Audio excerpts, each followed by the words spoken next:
just off of Alvarado and Sunset, in a quiet little alleyway, there's a jewel of museum. Hey, let me in. What's the password? Stereoscope. Come on in. All right. This is my good friend Eric Curlin. Hello. And Eric is the director, curator, and chief cook and bottle washer at the 3D-Space, the Center for Stereoscopic Photography, Art, Cinema, and Education. Let's go have a look inside. Oh, wow. Eric, this place is amazing. So what gave you the idea for starting a 3D museum? Well, I've loved 3D since I was a kid. I had a ViewMaster when I was, 5 years old, and I always closed my left eye when I looked in. I've worn glasses since I was very young.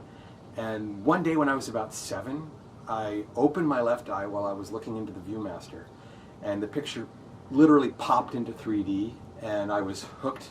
But it was another 30 years before I realized I could make my own 3D, and there weren't that many resources out there to learn about how 3D works, how you make 3D images, and so on. So after I'd worked professionally as a stereographer for several years, I decided to start 3D-Space as a nonprofit dedicated to the art, science, and history of all things 3D.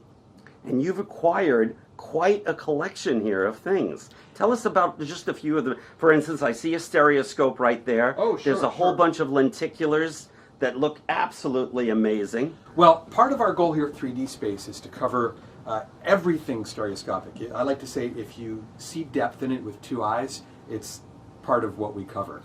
So we have everything from vintage 3D going all the way back to the 1800s, all the way up to the latest digital technologies. And our starter museum here, it's a gallery space where every 2 to 3 months we rotate in a brand new exhibit. Now we've teamed up together to get you involved in another program, and it's called ROOVR. Yeah. And that's going to be quite a thing. Can you talk a little bit about that? Yeah, I'm looking forward to this. We're going to do a digital scan of the space so that people who are outside of the Los Angeles area can actually enter the room and take a look at the exhibit that's on display. And that's fantastic, because I think that'll make people want to come and see this in person Hopefully, so much more. Yeah. We just opened our doors to the gallery in July of 2018. So we've not quite been open a year at the time that we're recording this. And it feels great to have the doors open on a space where the public can come and see. That's fantastic. Now, a little bit about stereoscopic. How far back does it go? 3D actually has its roots around the same time as the beginning of photography.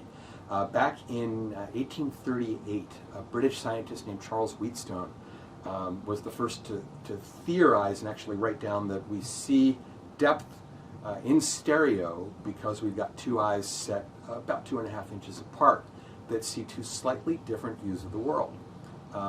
He theorized that we take those 2 different views and fuse them together in our brain into one image, and that the parallax differences between what we see in our left eye and right eye become the depth.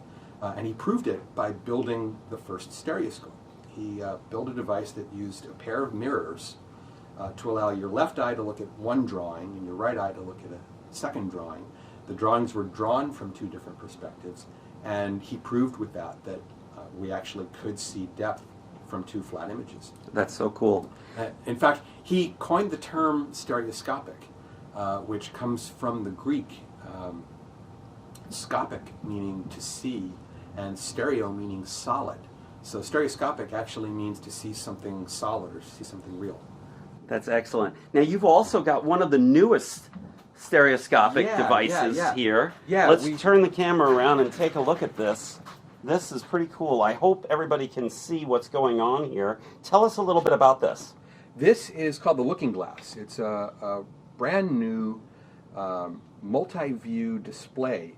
It's almost looks like a hologram. It's actually a lenticular screen, but it's showing 45 views from an extreme left to an extreme right. So you can, without glasses, see a really deep 3D image on it. And this is commercially available, isn't it? Yeah, this is from a company in New York called the Looking Glass Factory. Very cool. Can you bring up that one that you showed me with the bubbles that you interact with your hand? Sure, sure. Yeah, what's really cool about this, they're getting this device into the hands of artists and game designers all over the world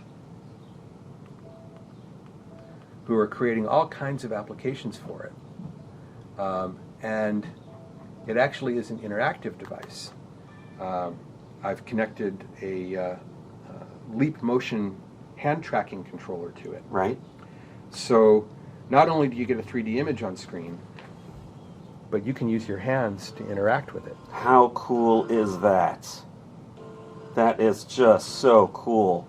Eric, thank you so much for the brief tour. Oh, yeah. We're going to have more to see when we record this for ROOVR, and the app is going to be free to download, and you'll be able to visit the museum without having to come to Los Angeles. By all means, though, come here, see this for yourselves, because it's just fantastic. Yeah, if you'd like to learn more about the museum, you can visit our website. It's 3-dspace.org. And we'll have that in the description below for everybody. Great.